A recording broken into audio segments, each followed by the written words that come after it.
Bienvenue sur Africa 24. Heureux de vous retrouver sur ce plateau spécial du débat enregistré à Marrakech en marge du 14e sommet des affaires Afrique-États-Unis. La survenue de la pandémie de Covid-19 a mis plus que jamais en évidence le rôle des services numériques dans la vie de tous les jours. Mais le recours au tout numérique a de graves conséquences sur la vie privée, la violation des données pour les organisations et les individus. Comment assurer la relance économique africaine dans un environnement sûr? C'est le thème du débat de ce jour. Et pour aborder cette question, nous sommes en compagnie de l'ambassadeur Omar Harouna. Bienvenue sur le plateau d'Africa 24. Merci beaucoup de me recevoir ici.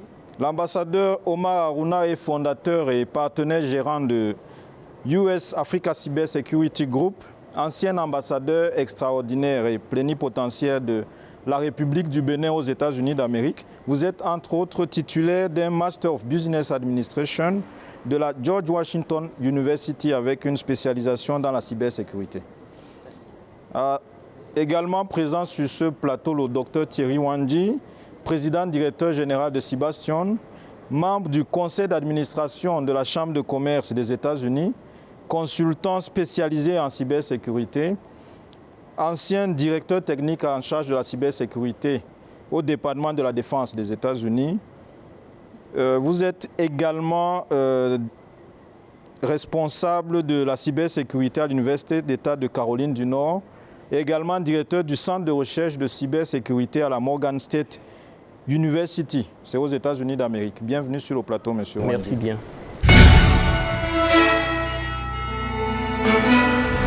L'une des préoccupations majeures de l'Afrique à cet égard est la cybersécurité. Nos États doivent ensemble établir des cadres juridiques pour réglementer l'utilisation du cyberespace et réprimer les cybercrimes et activités connexes. Dans cet ordre d'idées, nous devons mettre en œuvre, vous l'avez aussi rappelé, Madame la secrétaire exécutive, la Convention de l'Union africaine sur la cybersécurité et la protection des données à caractère personnel, adoptée à Malabo en 2014, 27 juin 2014 exactement, dont l'objectif est d'assurer la coopération efficace et efficiente des pays africains en matière de cybersécurité, de lutte contre la criminalité et de protection des données à caractère personnel. La volonté du gouvernement de faire du numérique un vecteur de croissance et de développement comporte le risque aussi de voir les activités criminelles s'intensifier en ligne. Les tenants de ces activités criminelles bénéficient de la rapidité, de la simplicité et de l'efficacité de la digitalisation, ce qui facilite la croissance exponentielle de leurs actes. Étant donné que les actions cybercriminelles sont transfrontières, un tel paramètre rend plus complexe la lutte contre la cybercriminalité. C'est pourquoi il est nécessaire d'agir ensemble, non seulement entre États, mais avec tous les acteurs de l'écosystème numérique. Dans cette optique, l'Union africaine, dépositaire de la Convention de Malabo, doit jouer un rôle prépondérant dans la réalisation des objectifs de cet instrument juridique. À cet égard, notre organisation continentale doit inciter, et moi, avec mon nouveau prix en tête, doit inciter les États membres à ratifier cette convention. Il est aussi important que les organismes du système des Nations Unies apportent l'assistance technique nécessaire à nos États dans la mise en œuvre de la dite convention. Nous allons commencer par ce débat avec vous, monsieur Thierry Wandji. La transformation digitale tant prônée pour le développement des infrastructures, pour une efficacité des organisations, accroît en même temps la vulnérabilité des institutions. Tout à fait. De plus forts risques, notamment de violation des données, si c'est pour le cas des institutions. Faut-il vraiment encourager les entreprises et les organisations à passer au tout numérique? Merci de me donner la parole et merci encore pour l'opportunité que vous m'offrez de pouvoir discuter de ce topic très important qui est la cybersécurité. Le Covid a montré les vulnérabilités des infrastructures numériques. Le Covid a également accéléré la transformation des infrastructures numériques avec notamment la naissance du télétravail et qui a permis, bien qu'étant à la maison, bien qu'en évitant le contact humain, les choses puissent se faire tant au niveau gouvernemental qu'au niveau privé. Mais en général, la cybersécurité, c'est quelque chose qu'il faut prévoir, qu'il faut concevoir afin de pouvoir avoir des résultats escomptés. Et lors du Covid, ce que l'on a vu, c'est un pas en avant, brusquement, vers la digitalisation et vers le télétravail qui a mis en exergue beaucoup de vulnérabilités de l'infrastructure numérique. Est-ce qu'il faudrait pour cela ralentir la digitalisation parce qu'on n'est pas prêt? Non, je pense qu'on peut tout aussi bien marcher en mensonge, en chewing-gum, comme on le dit en anglais. Je pense que c'est important parce que la digitalisation est un catalyseur de développement. La digitalisation est un catalyseur de développement. Tout à fait. Vous semblez indiquer par là on ne peut pas se passer du numérique, mais on reviendra également sur comment pouvoir avancer sûrement dans cet environnement-là. Ambassadeur Omar Aruna, la digitalisation de la société permet le développement de nouveaux métiers, mais également une spécialisation de ce qu'on appelle les hackers. Le danger est pris à bras le corps dans les pays dits développés. Avez-vous également l'impression que les pays africains ont la même considération vis-à-vis de la cybersécurité? Autrement, prenons-nous la juste mesure ou faisons-nous preuve de négligence? Moi, je crois que, merci beaucoup pour la question et merci pour le docteur Wandji pour être mon vis-à-vis par rapport à ce sujet-là. Non, mais il faut être sincère avec nous-mêmes. En Afrique, on ne prend pas la juste mesure de la situation.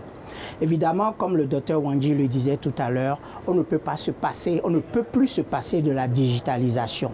Mais dans ce contexte, il faut qu'on prenne la juste mesure de la situation. Il y a des hackers, c'est comme partout. Dans une société où il y a les bons passants et les malfaisants.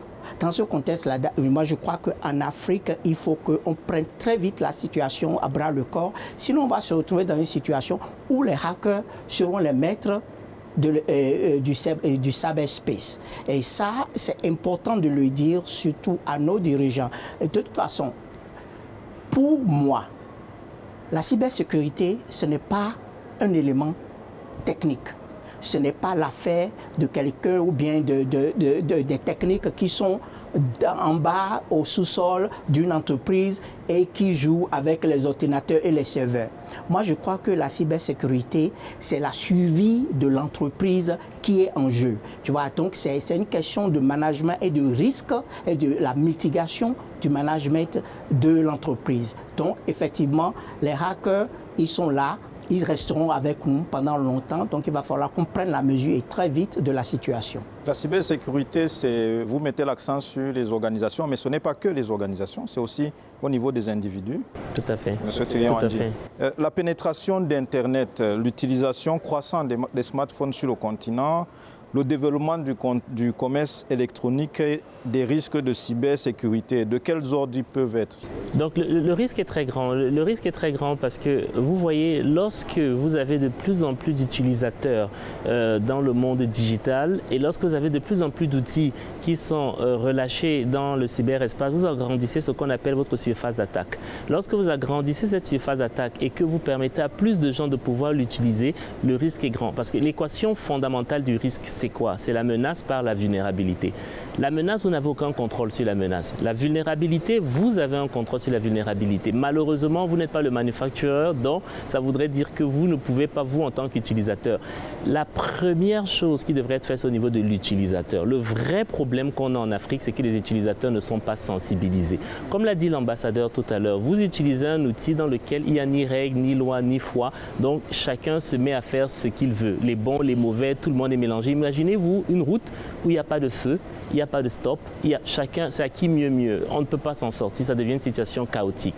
La cybersécurité doit être réglementée, elle doit être régie. L'État doit prendre ses responsabilités pour pouvoir l'institutionnaliser. Ce n'est pas un problème technique, comme l'a dit l'ambassadeur, c'est beaucoup plus un problème humain, d'abord, à la base. Le technique va venir après, mais la sensibilisation des humains, le bon apprentissage de l'utilisation de l'outil informatique et aussi chez les jeunes. Vous voyez aujourd'hui des jeunes qui font ce qu'on appelle du cyberbullying, qui insultent des camarades, qui font n'importe quoi sur Facebook sans savoir que c'est puni par la loi. Donc, tout ça c'est un peu mélangé, mais ça commence déjà par aseptiser l'espace humain qui opère dans ce cyberespace. Qui fait la sensibilisation? On a l'impression que la responsabilité première, vous semblez la mettre sur l'État? Non, pas nécessairement. Je crois que la responsabilité première, elle est déjà sur l'individu. Déjà, allons un peu plus loin, chez le parent. Et j'ai remarqué qu'en Afrique, 90% des parents ne savent pas ce que leurs enfants font en ligne. Et ça, c'est important. Il faut que déjà la responsabilité soit prise déjà avec les parents et au-delà des parents, la communauté. Et puis aussi, parce qu'il a parlé du cyberbullying. Cyberbullying, c'est exactement quand vous avez des gens qui vous bleuissaient à l'école et que vos papas ou votre maman devraient aller à l'école pour aller parler au professeur ou au maître par rapport à ça. C'est la même chose sur l'Internet qui se passe. Donc, il y a la communauté, il y a les parents, mais au-delà des parents, effectivement, c'est l'État qui régule, c'est l'État qui régit. Et parce que l'État régule et l'État régit, il faut effectivement que l'État aussi prenne ses responsabilités. Et au-delà de tout ça, maintenant, il y a, comment ça s'appelle, les professionnels de la cybersécurité. Donc, c'est tout un tout. Et c'est important de le dire. On va rentrer spécifiquement sur les enjeux de la cybersécurité pour les entreprises, puisque nous sommes à un sommet des affaires entre les États-Unis et l'Afrique, donc qui est principalement dédié aux organisations. Des chiffres ont été avancés au cours de ce 14e sommet des affaires États-Unis-Afrique dans un panel consacré à la question. Le Corporate Council on Africa, l'organisateur de l'événement, a rappelé que des études estiment que la cybercriminalité coûte déjà plus de 3 milliards de dollars aux économies africaines chaque année. Et s'il faut prendre le cas des services financiers, le Centre sud-africain d'information sur le risque bancaire, la SABIC, estime que l'Afrique du Sud, en particulier, perd 157 millions de dollars par an à cause des cyberattaques. Docteur Thierry Wandji, comment ces risques peuvent-ils être traités ? Très bien, merci pour la question. Déjà, ce que je voulais dire, c'est que l'un des grands problèmes qu'on a en Afrique et qu'on étudie dans notre centre de recherche, c'est le manque de données. L'Afrique du Sud aujourd'hui, ça ne m'étonnerait pas qu'il soit le plus hacké, mais je pense qu'il y a des pays qui dépassent. C'est juste que le système de reporting n'est pas très efficace et aussi le niveau de digitalisation auquel le pays est l'expose beaucoup plus.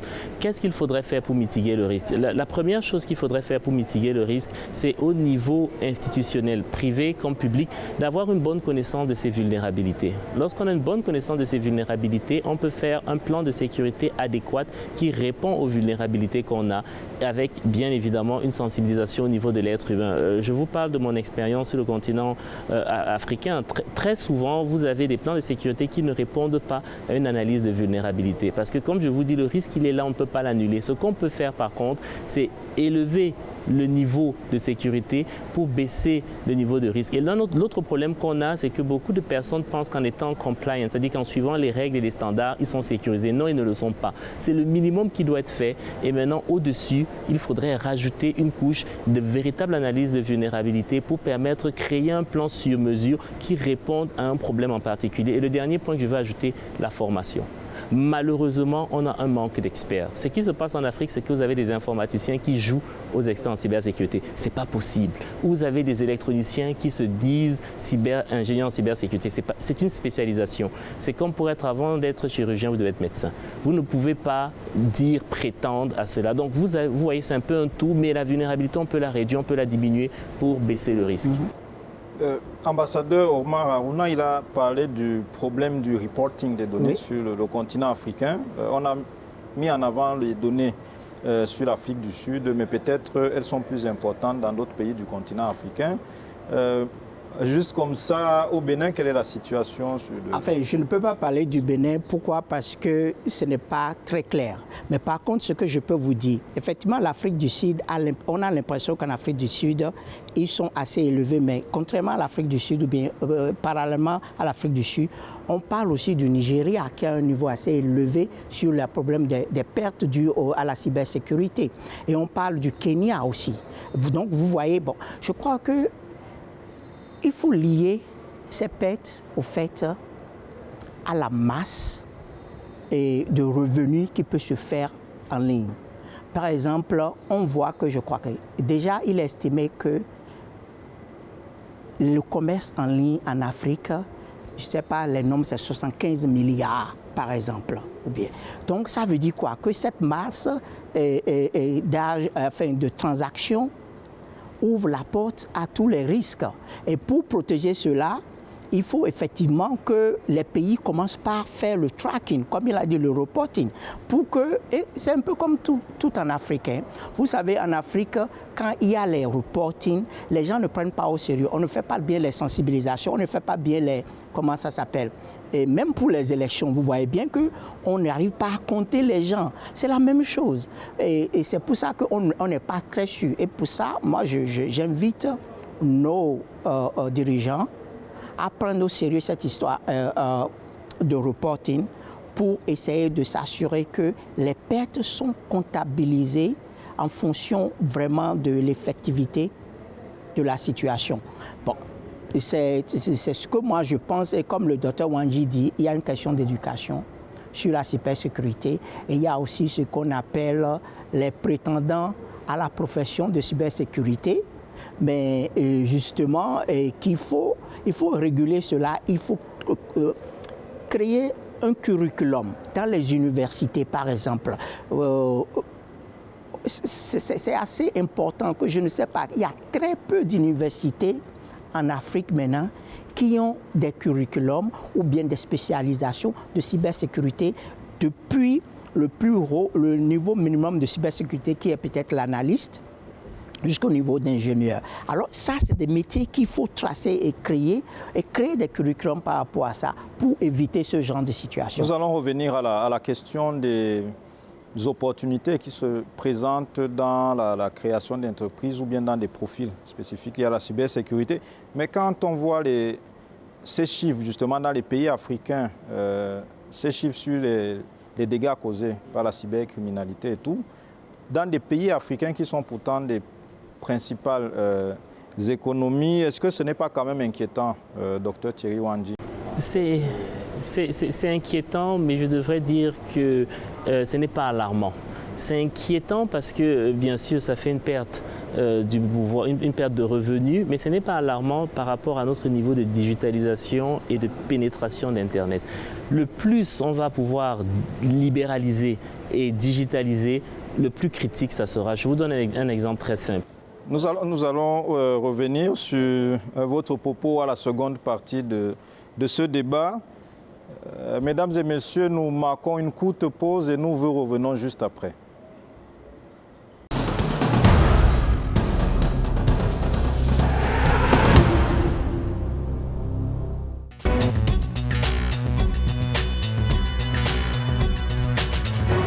De retour sur ce plateau pour la deuxième partie du débat sur les enjeux de la cybersécurité en Afrique. Nous sommes toujours en compagnie de l'ambassadeur Omar Harouna, fondateur et associé gérant du US Africa Cybersecurity Group, et de Thierry Wandji, qui est président directeur général de Cybastion.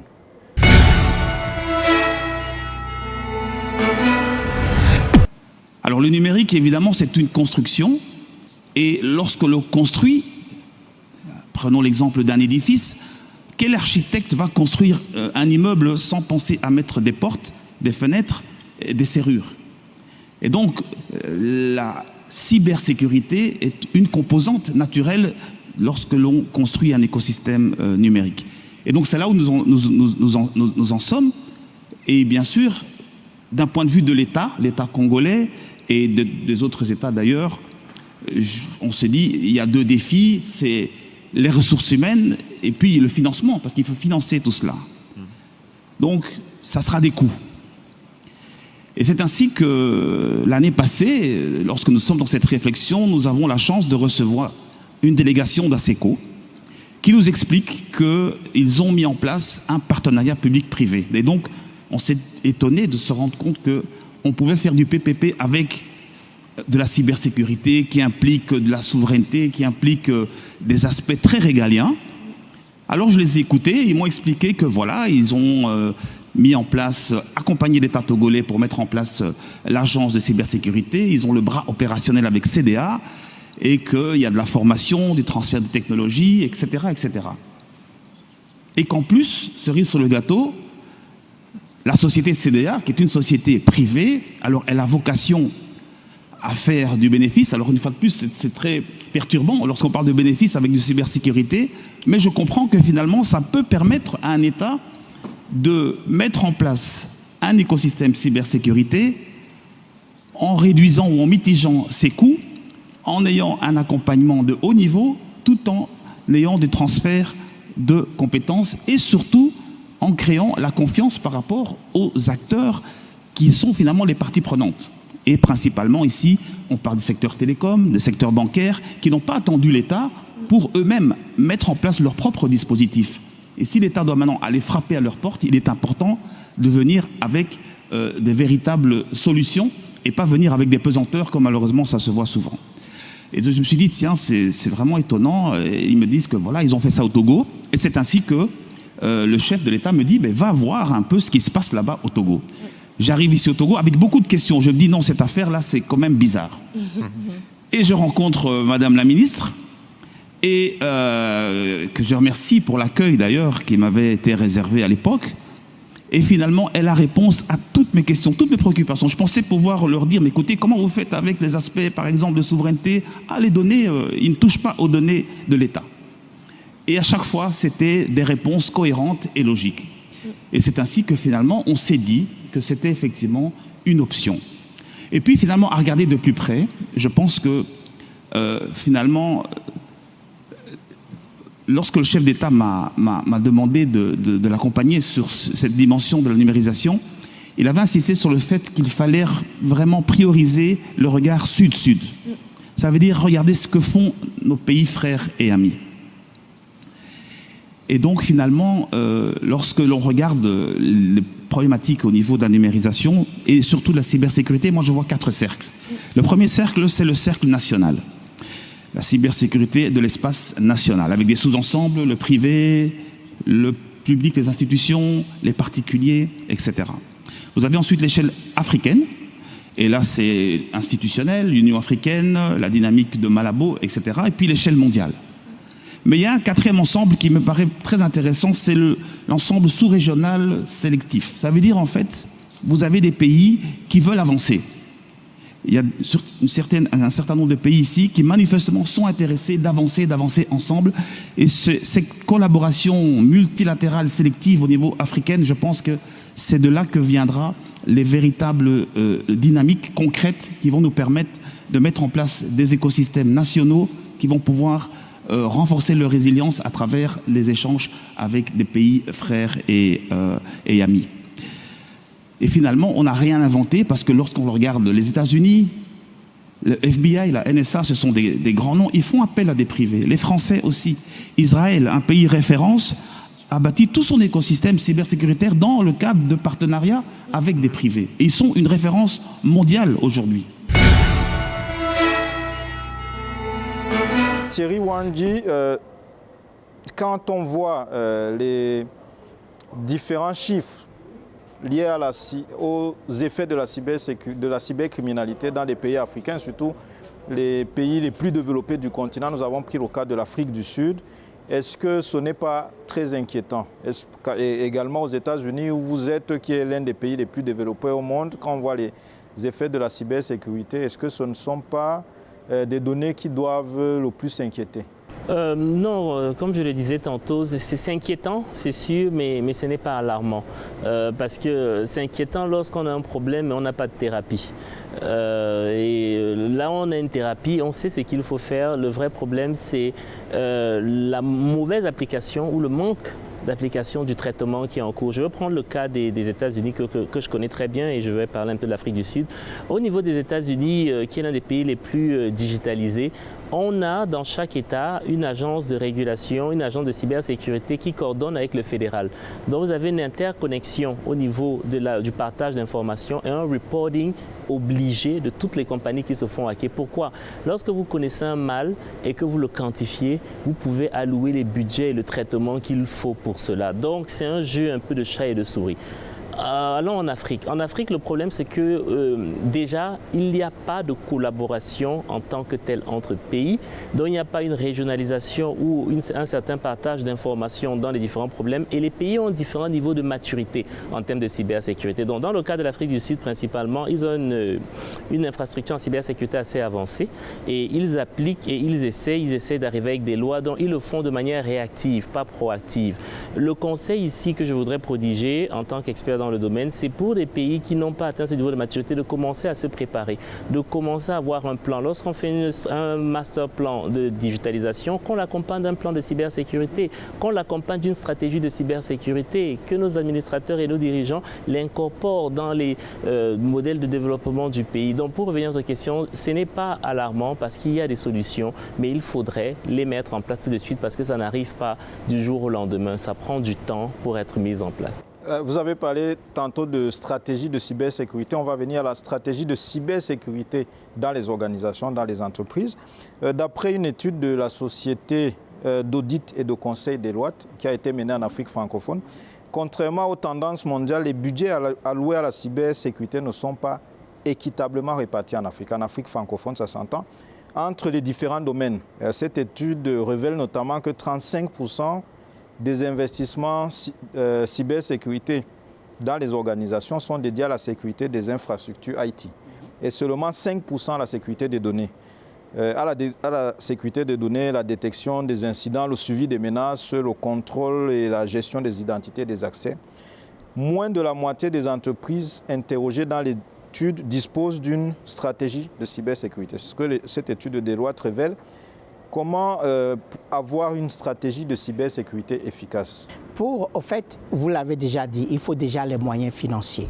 Il faut que les budgets soient plus importants que ce que en ce moment on donne, on alloue sur ce terrain de la cybersécurité. Ça, c'est un premier point. Mais il faut aussi que les gens pensent en aval.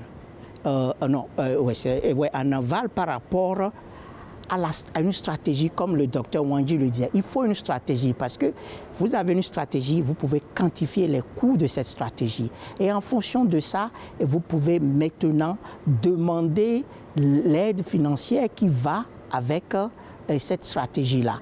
Donc dans ce contexte-là aussi, il y a la responsabilité des chefs d'entreprise. Parce que ce qui se remarque dans les entreprises, même les plus grandes entreprises, on relègue la cybersécurité à un niveau technique. Pour moi, comme je le disais au départ, la cybersécurité, ce n'est pas technique au départ.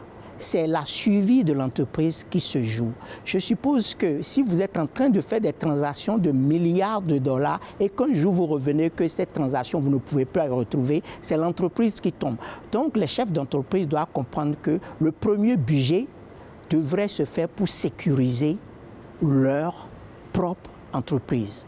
Donc c'est comme ça que moi je vois un peu la stratégie de cybersécurité. Vous avez parlé de la responsabilité des chefs d'entreprise, mais est-ce que les budgets alloués à la cybersécurité, Dr Thierry Wandji, dans les entreprises à l'international, on parle d'environ 200 000 $ par an, ça peut se discuter. Est-ce que ces budgets-là ne sont pas de nature à dissuader des entreprises qui voudraient mettre en place de tels types de stratégies dans nos contextes? Non, je ne pense pas, parce que le budget dépend du revenu et de l'ambition qu'a l'entreprise. Une entreprise comme MTN n'aura pas le même budget qu'une petite fintech au quartier. Je pense que le plus important, comme l'a dit l'ambassadeur, c'est d'avoir une stratégie. Parce que la stratégie vous permet de mettre un plan compréhensif et vous permet d'allouer les budgets qu'il faut. En général, normalement, c'est entre 5 et 10%, un budget de stratégie de cybersécurité. Mais je voudrais revenir sur un problème important. Pourquoi est-ce que ce budget n'est pas défendu? Normalement, d'après les standards internationaux, vous devez avoir ce qu'on appelle un CISO, c'est-à-dire un chef responsable de cybersécurité qui reporte au directeur général et qui est au-dessus du DSI. Qu'est-ce qu'on voit en Afrique généralement? Le DSI a les deux casquettes ou le DSI a un département de cybersécurité qui reporte à lui.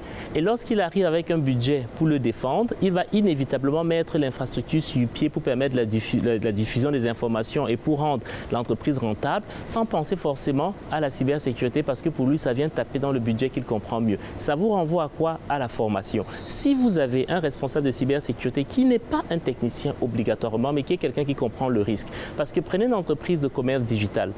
son revenu est fondé sur la possibilité aux gens de faire des achats en ligne.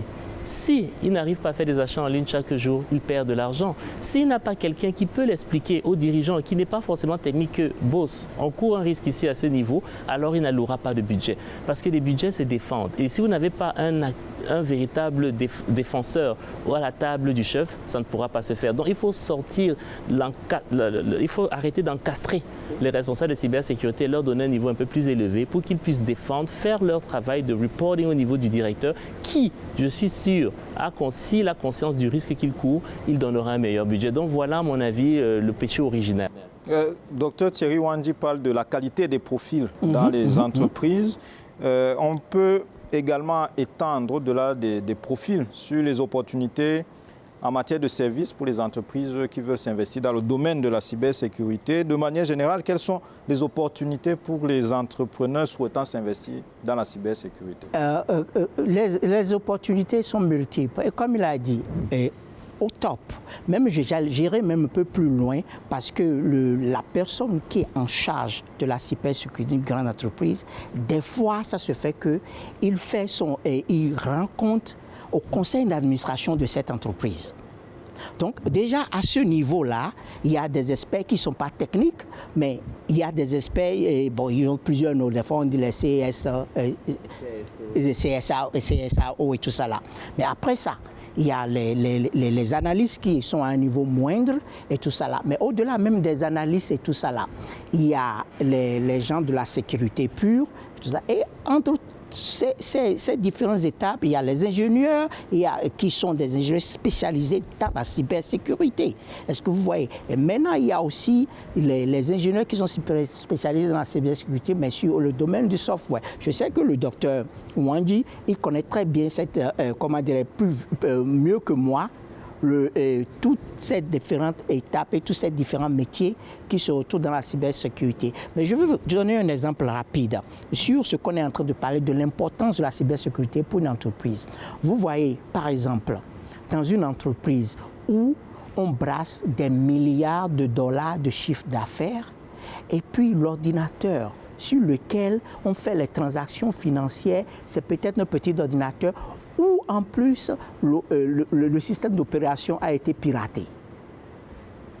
Et vous voyez un peu l'investissement, parce que vous avez un outil qui vous permet de brasser des milliards, mais vous ne sécurisez pas cet outil-là. C'est comme si je vais gagner au loto et puis je laisse ça au salon, je laisse la porte ouverte et je vais à mes occupations.